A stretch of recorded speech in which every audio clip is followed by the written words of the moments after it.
Mencioné que está nuestra tecnología entrando en crisis, los apagones, la ausencia de energía eléctrica, nos generan este tipo de condiciones, así que una disculpa una vez más. Y volvemos directamente a nuestro tema. Nos encontramos ahora en el verso 14, hablando acerca de cómo es que se produce un enorme crecimiento dentro de la iglesia. ¿Qué es lo que produce el crecimiento? Es algo que tú y yo necesitamos preguntarnos. Porque este es el dolor de cabeza de muchos, cientos, miles de pastores. Pero debo primeramente hacer una acotación. Lucas se abstiene ya de mencionar números. Anteriormente nos había dado cifras, pero no lo hacía para buscar nosotros cifras, sino para denotar el alto grado de impacto de la predicación, de cómo es que es posible, porque una palabra viva produce vidas nuevas. Pero llega un momento en que ahora el Espíritu Santo se abstiene de mostrarnos cifras, porque lo relevante no son las cifras, son las vidas transformadas por el poder de Dios. Es decir, son importantes al final pueden ser importantes, pero no es la prioridad. El Señor no nos llamó a ganar números, porque Dios no trata con números. Dios trata con corazones, con almas, familias, personas. Ese es el propósito. Entonces, ¿cuál es el secreto de el incremento no de asistentes? Porque tú puedes tener metodologías, planes muy bien organizados, con un alto grado de efectividad mediática para atraer asistentes. Y eso es algo que tú puedes lograr. Pero ese no es el propósito. Hay una gran diferencia entre asistencia y convertidos. Hay una gran diferencia entre simpatizantes y nacidos de nuevo. Es totalmente diferente. Hace años tuvimos una chica que era cantante de uno de los grupos más famosos en nuestro país, bueno, en muchas partes. Y ella asistía a la iglesia, ella cantaba en ese grupo y siempre me decía, yo quiero cantar, yo quiero dirigir la alabanza. Y era obvio que todavía no llegaba su tiempo ni su momento. Su nivel espiritual todavía no lograba dar un paso adicional por su entorno. Pero siempre surgía la tentación. No en mí, gracias a Dios no, pero surgía la tentación de algunos. Si ella cantara, si ella dirigiera, tendríamos todo el tiempo inundado de personas. Llegaría muchísima gente por saber quién es la que está ahí en la iglesia cantando, dirigiendo. Digo, qué buena idea. Pero no va con Dios. No, ese es el punto. La gran pregunta que miles de líderes tienen es, ¿qué hacer para propiciar un alto crecimiento? Las mega iglesias, así como nacen, así como crecen, la gran mayoría tiene una enorme cantidad de problemas que ni te imaginas. Y no es que sean malas, no, pero la gran mayoría vive en ese conflicto. Porque son estructuras humanas, organizaciones hechas por el intelecto, propiciando lugar, luces, confort, o sea, preparando un escenario para que las personas se sientan a gusto. Y no es que el Señor no te haga sentir a gusto, pero el Señor está más interesado en tu presente y en tu destino eterno que hacerte feliz, que es muy distinto. Entonces, ¿cuál era el secreto? Porque eso lo tenemos que definir. ¿Cuál era el secreto del crecimiento de esa iglesia? ¿Qué es lo que se ha venido trasladando hoy con nuevos programas aquí que se llaman Iglesia Crecimiento? O sea, metodologías de búsqueda, de multiplicación, nombres de todo tipo. Pero su prioridad es cómo crecer la iglesia. Si realmente estamos buscando el factor determinante para propiciar el crecimiento de la iglesia, necesitamos entonces tomar el parámetro que ellos tenían, era la plenitud, la llenura, la dirección del Espíritu Santo en la vida de cada creyente, y entonces las cosas van a cambiar. Ese es el secreto del éxito, hablando en este contexto. ¿Por qué? Porque el Espíritu Santo no solo conoce tu vida, penetra hasta la fibra más profunda. El más oscuro pensamiento lo aclara. No hay palabras humanas capaces de convertir a una persona. No es una mecánica, ni una dinámica, ni una metodología para hacer algún tipo de comportamiento. Cuando viene Dios, cuando viene el Espíritu Santo, una persona hace un cambio, una transformación 180 grados en la vida de una persona. Hay una convicción, hay un arrepentimiento y viene una dedicación, una búsqueda, una pasión, un compromiso que cada vez se aclara y se va hacia adelante. ¿Sí? ¿Comentarios? Ahora sí, dicen, entonces no queremos crecer. Por supuesto, es el propósito. Pero nuestro propósito no es la búsqueda de números. La iglesia, si se fija, no buscaba números. ¿Cuál era el propósito? Compartir el mensaje del Evangelio. Dos cosas son importantes. ¿Por qué? Porque la palabra es viva y eficaz. Genera impacto. Esa palabra, cuando se siembra, tiene el poder de dar vida. Y cuando el Espíritu Santo está al frente, entonces propicia a las personas un toque, un corazón, un quebranto, una convicción profunda. A veces las lágrimas están ahí, las personas todavía no alcanzan a comprender el porqué, pero algo está sucediendo en su vida. ¿Sí? ¿Comentarios? Entonces, ¿qué podemos extraer para nuestro estudio? ¿Cómo puede ser una iglesia dinámica, una iglesia viva, una iglesia que se puede mover hacia la senda donde, en armonía con la voluntad de Dios, Él vaya añadiendo, agregando? ¿Recuerdan? A eso habíamos comentado, que Dios da el crecimiento, ¿recuerdan? No el pastor, no el carisma, no las instalaciones, no. Dios, una palabra fidedigna, acorde a la verdad, no alterada, no buscando crear ni un sensacionalismo o una distorsión o un punto de opinión del pastor. Es la predicación expositiva, es decir, la exposición de la verdad, es lo que haría posible que esa iglesia tuviera el respaldo de Dios, la autoridad del Señor, y de esta manera el resultado sería que, de acuerdo a esa palabra entregada, vendría entonces el resultado en armonía con lo que se había sembrado. ¿Sí? ¿Comentarios? ¿Qué sucedía entonces? Los discípulos estaban a la expectativa de escuchar la voz de Dios, de ser guiados por Dios, y de esa manera empezaba la actividad donde ellos se desenvolvían. Esto no significa que nuestra capacidad intelectual, nuestra inteligencia el día de hoy esté eliminada, no. En la dependencia que ellos tenían, estaban iniciando la iglesia. Recuerden, nosotros tenemos 2000 años de experiencia. Ellos estaban iniciando, pero hay algo tan grato que yo quisiera tener el día de hoy. Ellos tenían un oído para escuchar la voz de Dios. Tenían una sensibilidad para saber dónde, cuándo, cómo y qué hacer. Ellos podían moverse en esa esfera que nosotros no alcanzamos a vislumbrar. Pero ellos sí. Y ese era el secreto. Porque ellos aprendieron a depender completamente del Espíritu Santo. ¿Por qué? Porque todos los recursos del Señor estaban a su disposición. Eso es lo que nos falta y lo que necesitamos. Por eso estamos aquí. Ayúdanos, Dios. Porque la labor de la iglesia no solo compete al liderazgo. Todos formamos parte de la iglesia. Es lo que está sucediendo ahí, en Hechos. No eran únicamente los apóstoles.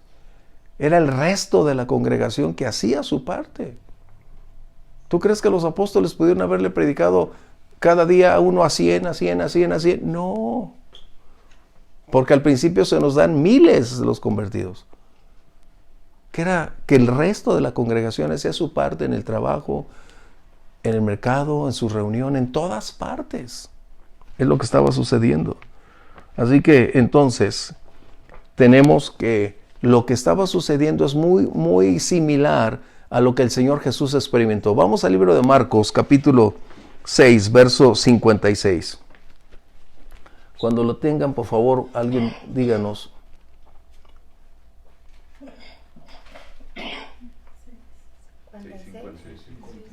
6:56. Y donde quiera que entraba, en aldeas, ciudades o campos, ponían en las calles a los que estaban enfermos y le rogaban que les dejase tocar siquiera el borde de su manto, y todos los que le tocaban quedaban sanos.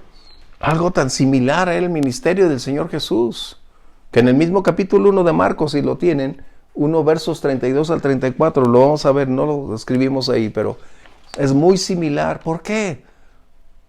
¿El secreto cuál era? El Señor Jesús dijo en Lucas 4, porque el Espíritu del Señor está sobre mí, porque el Espíritu me ungió para traer libertad a los cautivos, para anunciar vida, para traer consuelo. O sea, el mismo Señor Jesús estableció, reconoció y predicó que los creyentes necesitaríamos la misma esencia de la cual Él requirió para poder cumplir el llamado divino.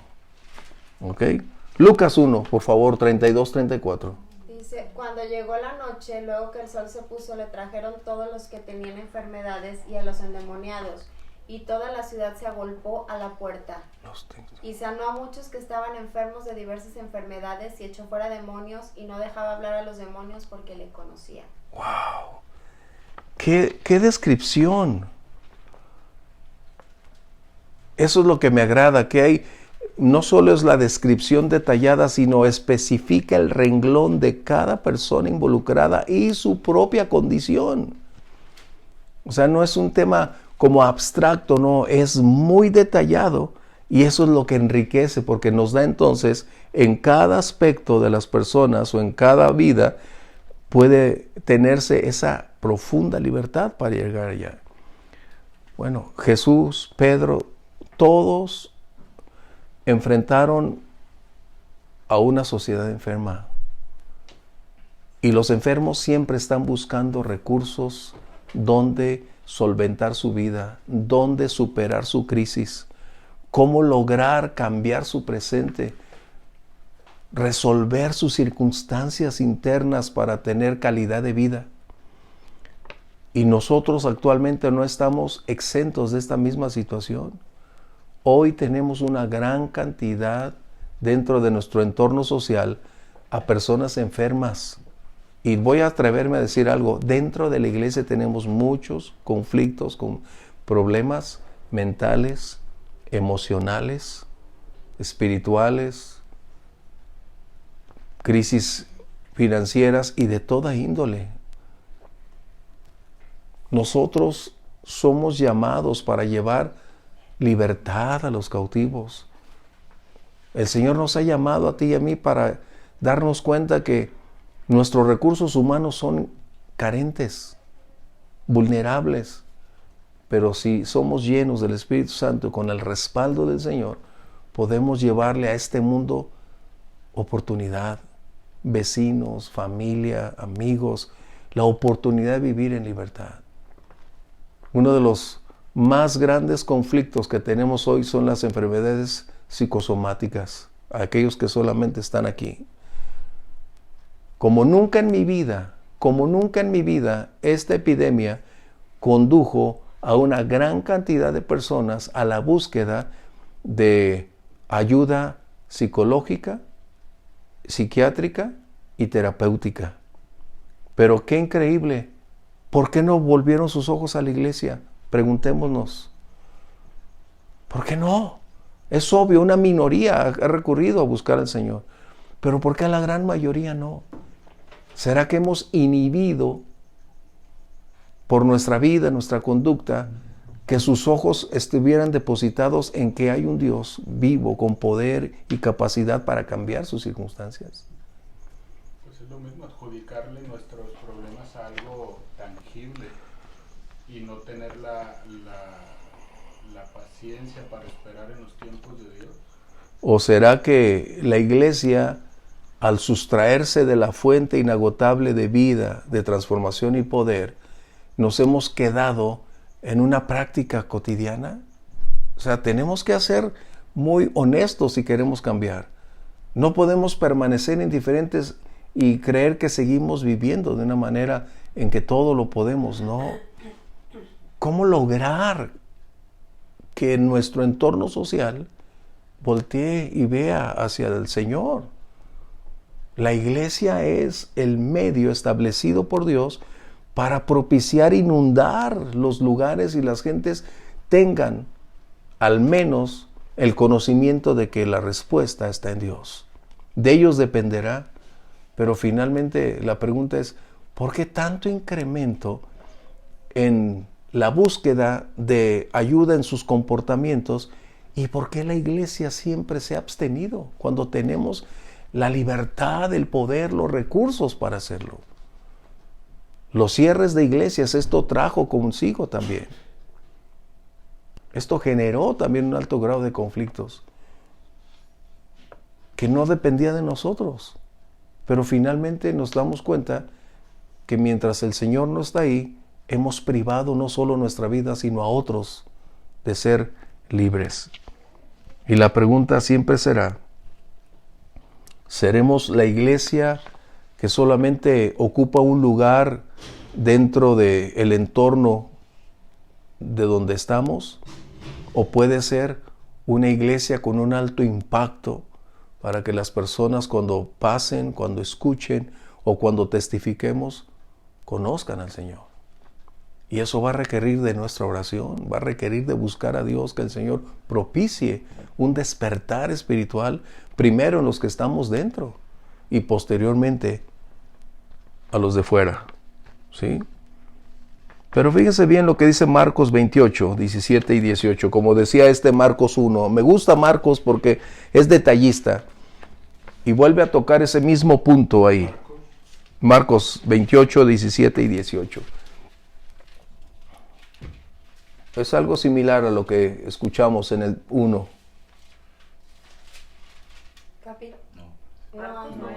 El último capítulo. 16. El último capítulo, ¿no? 16. O a menos que sea Mateo.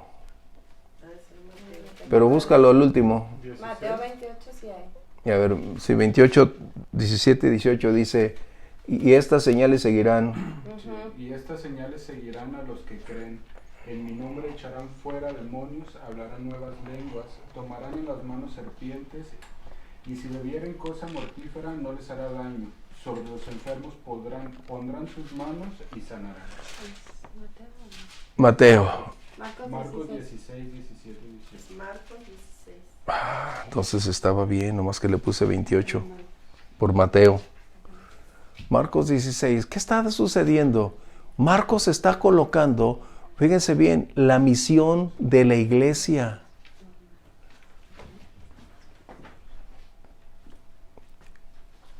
¿Qué dice? Pone un orden o coloca un orden donde establece enfermedades naturales, ¿no? Es decir, algunas enfermedades son provocadas por el pecado, pero hay otras enfermedades que son naturales. No podemos ser tan intensos, todo es pecado. No. Pero dice enfermos.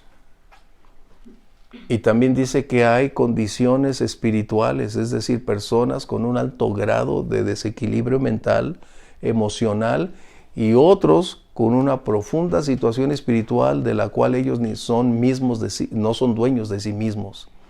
Pero eso no es un impedimento para que en el poder del Señor se puedan revertir sus circunstancias. Cuando la llenura del Espíritu Santo, el poder de Dios, entonces lo que gobierna una persona en el nombre de Jesús puede ser lanzado fuera. Es lo que está diciendo, echando fuera demonios. Son los dones que tenemos disponibles para nosotros. Y es que el Espíritu Santo te dará discernimiento para saber dónde, cómo y cuándo.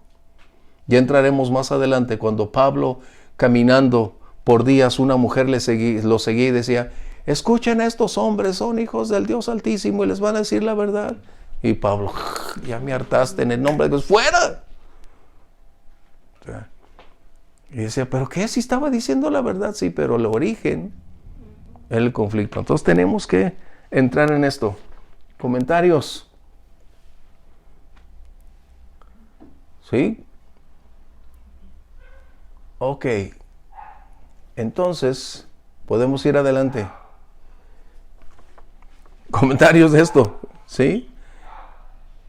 No estamos colocando una postura de decir, todo es el diablo. No. Hay condiciones naturales que afectan la mente de las personas. Pero hay formas cuando abren una puerta, dan lugar al enemigo y entonces han abierto la puerta a un sinnúmero de actividades espirituales. La ouija, que lees las cartas, que la hechicería, el espiritismo, o sea, un sinnúmero de prácticas que las personas creen que es inofensivo, pero que tienen una profunda intensidad espiritual para dominar las vidas. O sea, eso es algo que tenemos que decir. De hecho, conocemos a dos psiquiatras que son cristianos. Una de ellas estuvo con nosotros en la iglesia por muchos años, que hoy viven en otro país. Y siempre que platicamos al respecto de este tema, siempre podemos converger. Ella es hija de pastores, así que sabía exactamente el punto. Pero hay una línea donde hay un proceso degradante mentalmente donde sus neuronas ya no propician, y hay otro donde se propicia de una manera no instantánea, pero sí repentina, en que algo explota y cambia su vida, su temperamento, que es este tipo de condiciones. ¿Comentarios? Bien. Así que no vamos a ser muy impositivos y todos del diablo, no. Pero sí hay un discernimiento para saber qué cosas. ¿Comentarios? Nada. Bien, vamos a irnos a los versos 17 en adelante, y esto habla de una oposición para poder concluir esta parte.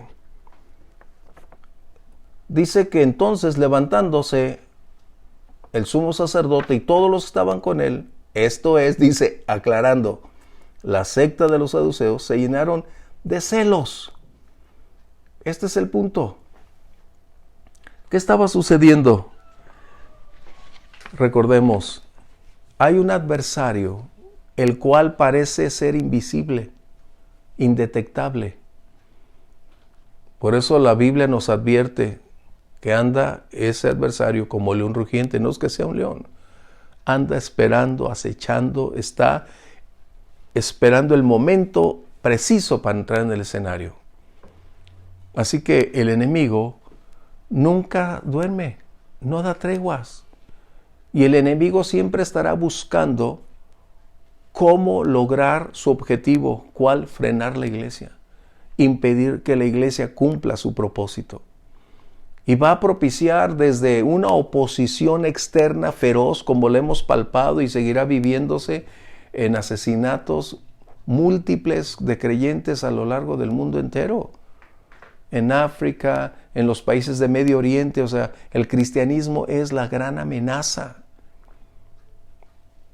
Y el enemigo siempre va a procurar cómo eliminar la iglesia. No la puede erradicar porque Jesús es quien tiene en sus manos nuestra vida.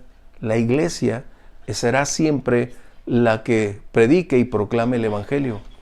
Pero las tácticas del enemigo a veces nosotros las ignoramos, y ese es uno de sus grandes ventajas, porque si nosotros ignoramos sus maquinaciones, estaremos propiciando una contribución a esto.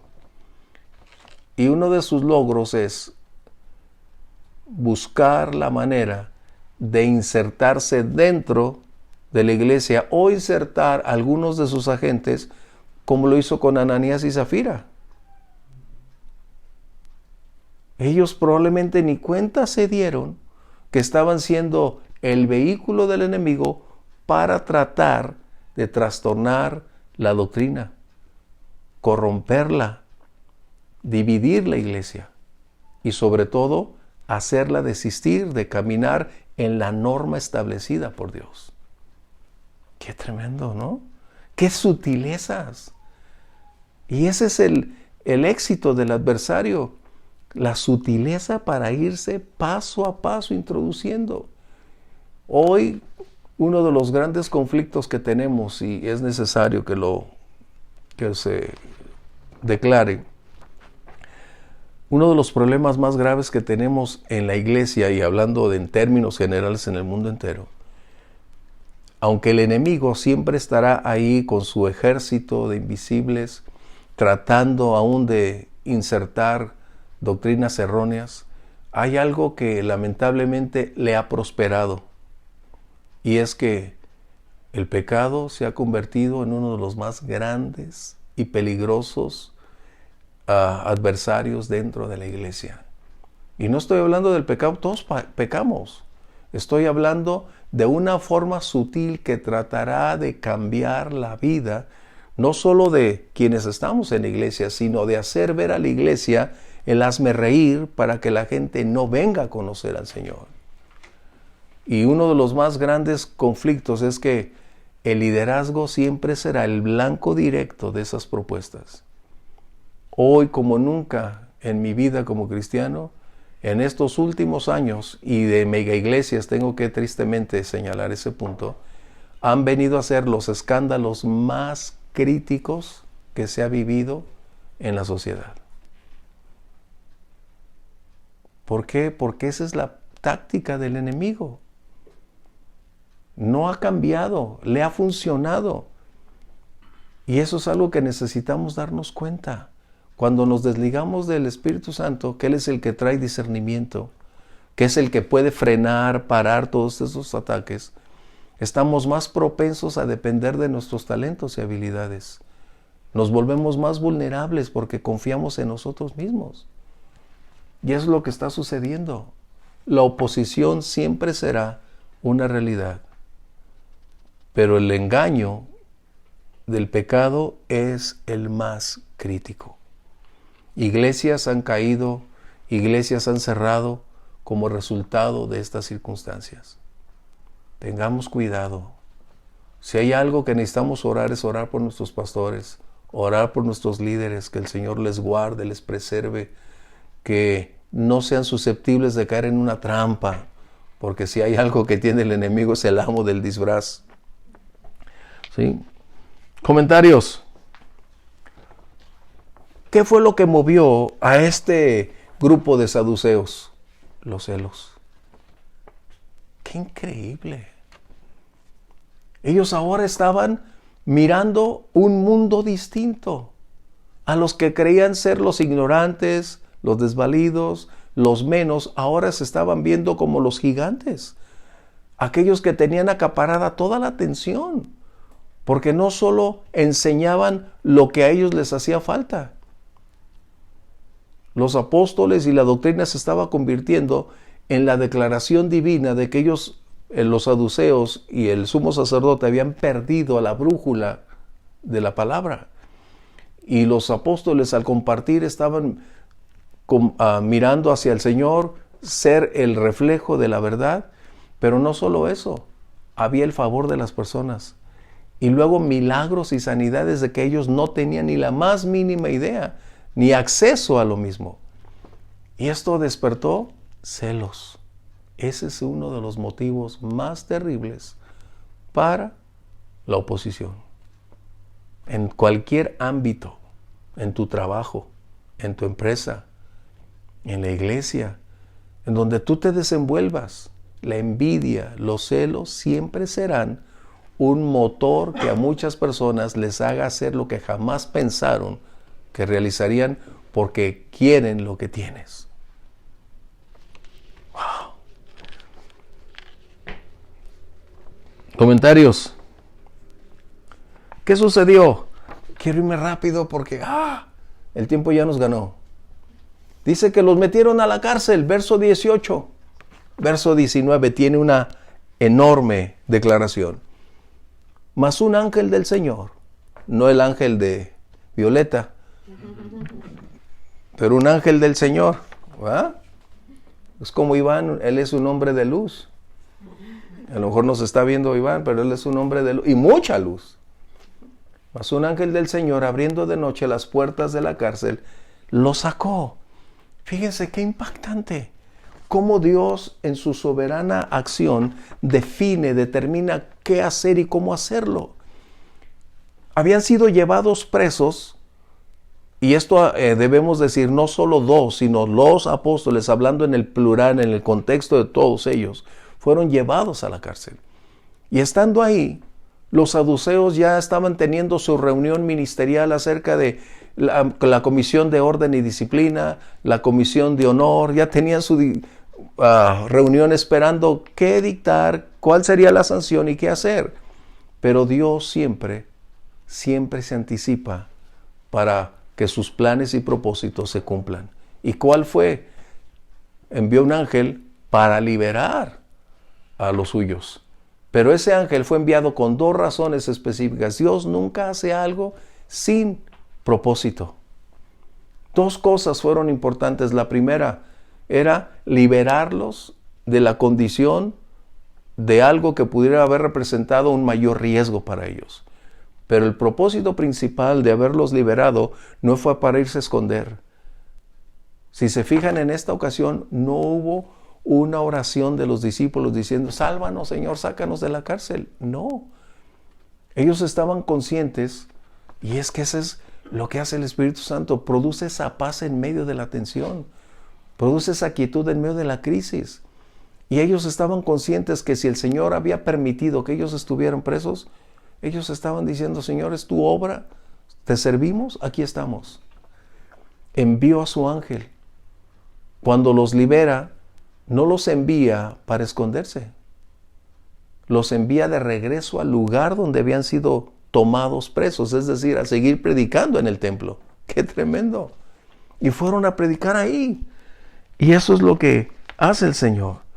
¿Qué sucedió? Ya estarán leyendo ustedes eso, pero la iglesia empieza entonces a tomar otra línea, a darse cuenta que Dios tiene todo en sus manos. Dios puede cambiar en un instante el curso de la historia, pero si caminamos en la senda del Señor, no es que estemos exentos de adversidades, de conflictos o circunstancias, pero cuando caminamos en la voluntad de Él, entonces Él va a definir cómo hacer para que las cosas lleguen a su final. Pero un punto final, la ceguera espiritual es tan intensa que nadie, ni el sumo sacerdote, ni los saduceos, ni los guardias, nadie fue capaz de poder discernir o darse cuenta que había un elemento sobrenatural para haber cambiado el curso de la historia. Esa es una de las peores cegueras, cuando las personas no son capaces de ver, aceptar ni reconocer evidencias o hechos contundentes. Eso es lo que la gente no ve. Así que concluimos hoy. ¿Qué hacer? ¿Cómo ser una iglesia que podamos seguir anunciando y vivir en medio de una sociedad enferma como la que hoy tenemos, solo dependiendo del Señor, solo siendo llenos del Espíritu Santo? Y eso es algo que necesitamos estar orando continuamente y estar dispuestos a que lo haga. Y yo espero el día que el Señor nos sorprenda, porque una de mis oraciones es, como el profeta dijo, Señor, si abrieras hoy los cielos y derramaras de lo alto. Esa es una de mis oraciones. Señor, será el día de hoy que abras y ese torrente inagotable nos alcance, y entonces cada miembro de la congregación de rodillas buscando a Dios y ser llenos una vez más para volver a salir y vivir intensamente. Vamos a orar. Padre, te damos gracias por las lecciones que hoy nos permites encontrar, respuestas a nuestra búsqueda, solución a nuestras incógnitas. Gracias porque podemos darnos cuenta que solo es la presencia y la llenura del Espíritu Santo como Jesús lo declaró.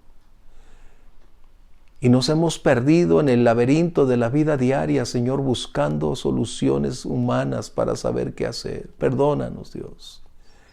Abre nuestros ojos. Ayúdanos a mirar más allá, Señor. Y donde la presencia y la llenura del Espíritu Santo sea esa realidad creciente en nosotros para llevarnos de revelación en revelación, de gloria en gloria, para darte a ti todo el honor y toda la alabanza, Señor. Gracias por lo que vas a hacer y permítenos a tu iglesia una vez más vivir intensamente esa plenitud y esa llenura del Espíritu Santo en el nombre de Jesús. Amén. Dios los bendiga. Bendiciones.